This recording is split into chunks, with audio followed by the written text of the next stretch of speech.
Bonjour et bienvenue donc dans cette vidéo, comment mettre la touche finale à votre récit.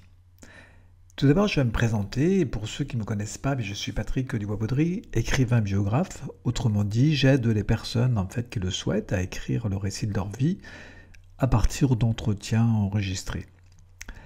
Voilà, et puis j'ai un site qui s'appelle Le Marronnier Rouge et un blog, écrire-un-livre.net, dont je vous laisserai les liens tout à l'heure à la fin de la vidéo. Alors, êtes-vous sûr de ne rien avoir oublié? Alors, vous avez terminé votre livre, vous avez fait la mise en page, bien sûr, vous l'avez écrit, vous l'avez tapé à l'ordinateur, j'imagine, vous avez fait la mise en page, vous avez conçu la couverture, en tout cas, vous l'avez réalisée, vous êtes content de vous, vous avez relu, vous avez corrigé, bref, tout vous semble OK, mais êtes-vous sûr de ne rien avoir oublié? Quelle touche finale pourriez-vous apporter à votre récit?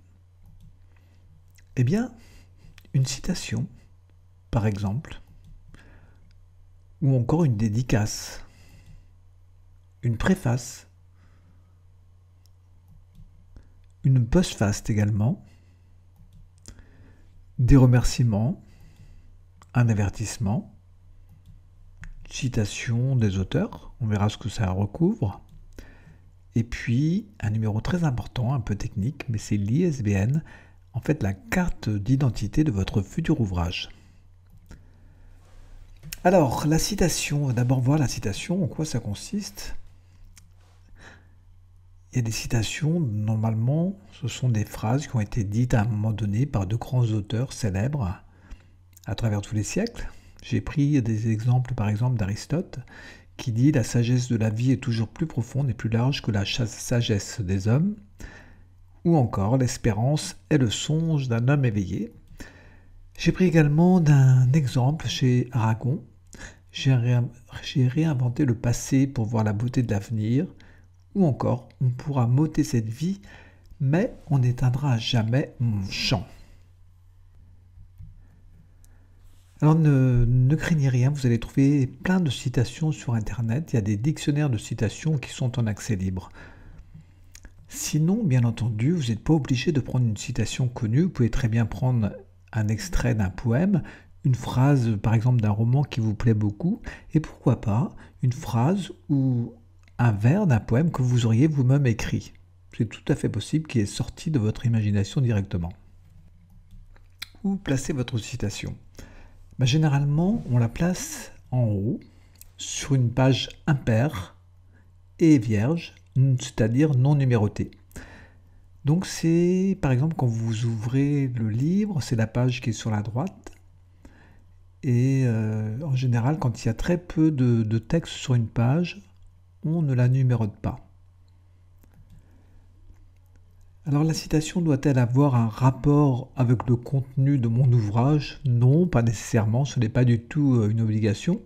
La citation peut être simplement là pour que vous fassiez part de votre conception de la vie, tout simplement, de votre philosophie, mais vous n'avez pas du tout l'obligation de faire un lien avec le contenu de votre ouvrage, absolument pas. Alors on a vu la citation, maintenant la dédicace. Je suppose que vous avez vu dans de nombreux ouvrages, en haut, toujours sur la page, à mon père, ou bien à mes parents, à mes enfants, à mon épouse, à mon mari. En fait, c'est un hommage, c'est une sorte de message de reconnaissance, de remerciement que vous faites aux gens, aux personnes de votre famille ou de votre entourage ou des amis que vous appréciez. Voilà, c'est un hommage que vous leur rendez, c'est une marque d'affection. Tout simplement. Alors, où placer la dédicace? Eh bien, c'est comme tout à l'heure, la citation, c'est en haut, donc sur la droite, la page impaire, donc la page qui se trouve sur votre droite quand le livre est ouvert, et page vierge non numérotée. Enfin, page vierge avec justement cette courte dédicace et qui n'est pas numérotée. Donc voilà. Nous avons vu citation, dédicace, et maintenant la préface. Alors, dans la préface, vous vous adressez directement au lecteur. Moi j'ai l'impression toujours, ce que j'aime dans la préface, c'est que j'ai l'impression en fait que c'est une sorte d'aparté entre l'auteur et le lecteur. Il lui glisse en fait des mots importants à l'oreille juste avant de commencer à écrire, de commencer la lecture. Alors, quel type de message est-ce qu'on peut faire passer dans une préface? Vous pouvez dire pourquoi vous avez écrit cet ouvrage. Quelle était votre motivation? Quel était votre objectif? Vous pouvez aussi dire quel message vous avez souhaité délivrer. Vous pouvez donner des informations pour mieux comprendre, pour mieux éclairer le contenu de votre ouvrage. Et puis, pourquoi pas, vous pouvez présenter votre vision du monde, vos valeurs, ce qui vous motive, sans qu'il y ait vraiment de rapport direct avec votre ouvrage. Alors, où placer la préface?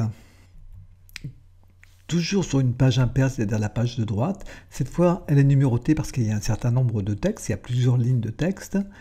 Vous la placez juste avant le début de votre récit ou de votre roman. Voilà, donc, et puis bien entendu, vous pouvez faire écrire la préface par une autre personne. Vous pouvez, par exemple, si vous écrivez un récit de vie, vous pouvez demander à une personne qui vous connaît bien d'écrire la préface.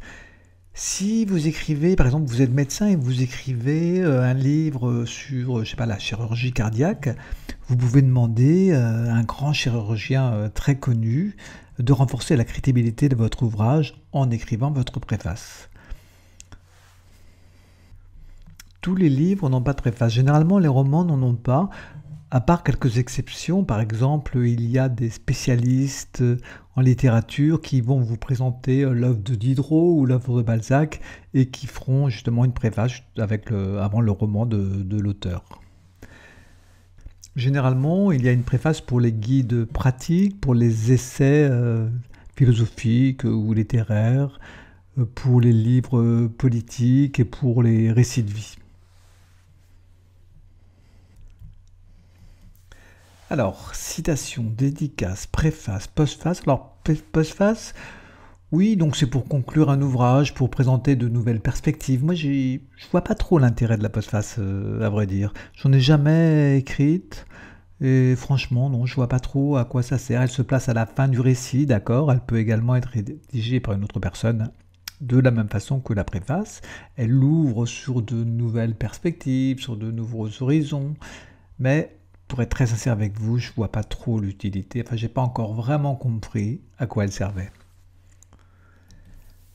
Citation, dédicace, préface, postface, remerciements. Eh bien, les remerciements, il faut surtout faire attention.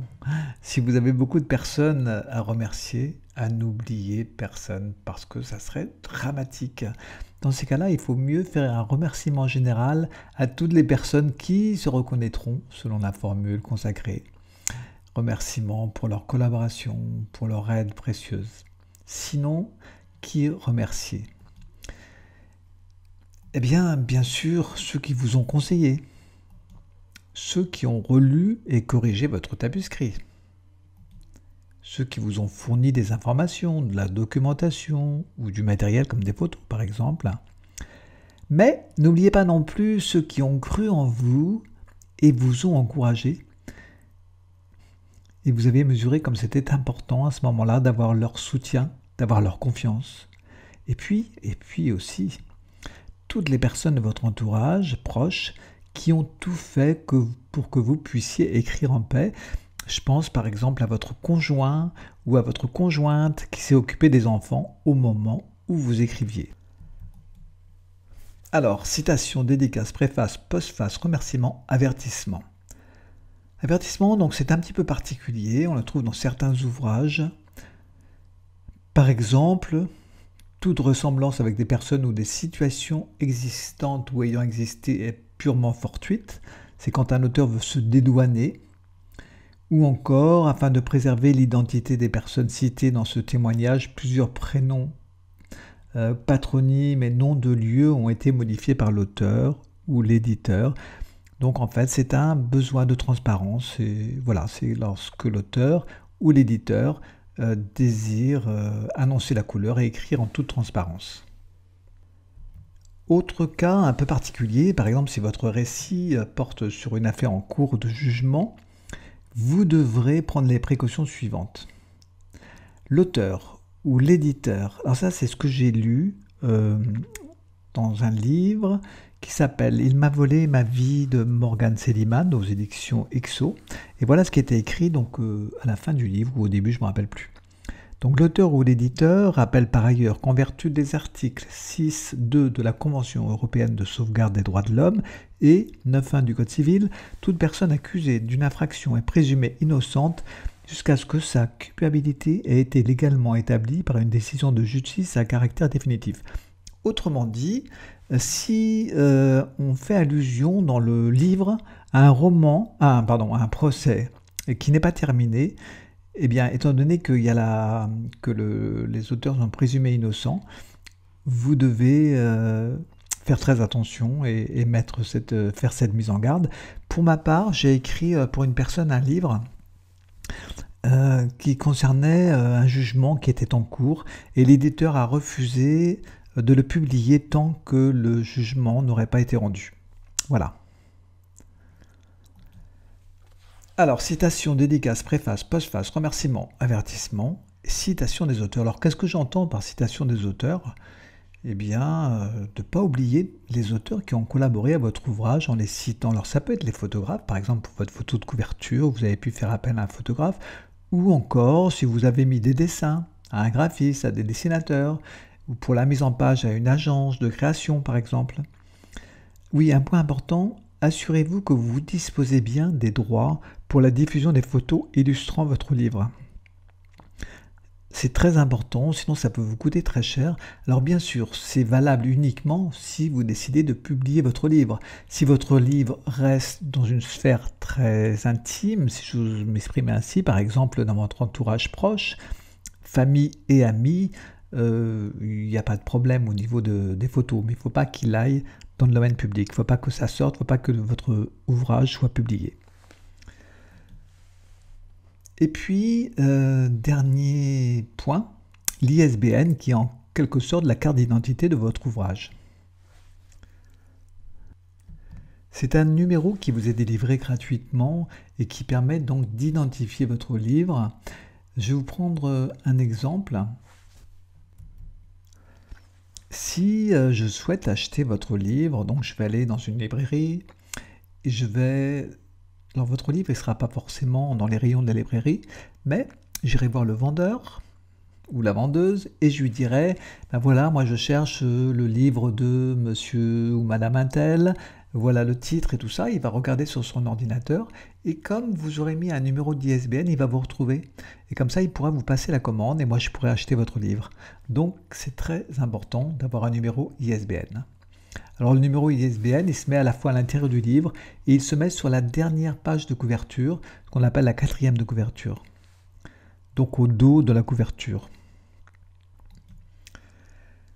Voilà, donc on a tout vu, c'était un peu donc citation, dédicace, préface, postface, remerciement, avertissement, citation des auteurs. C'était un petit peu la cerise sur le gâteau, mais c'est important pour un livre. C'est une sorte de finition qui va faire en fait que vos lecteurs vont encore davantage apprécier votre livre. Voilà, écoutez, je vous remercie pour votre attention. Je vous dis à bientôt pour une autre vidéo, d'autres conseils, d'autres suggestions. Et vous pouvez, si vous le souhaitez, bien sûr, vous rendre sur mon blog. Et voilà, pour voir d'autres conseils. À très bientôt. Merci.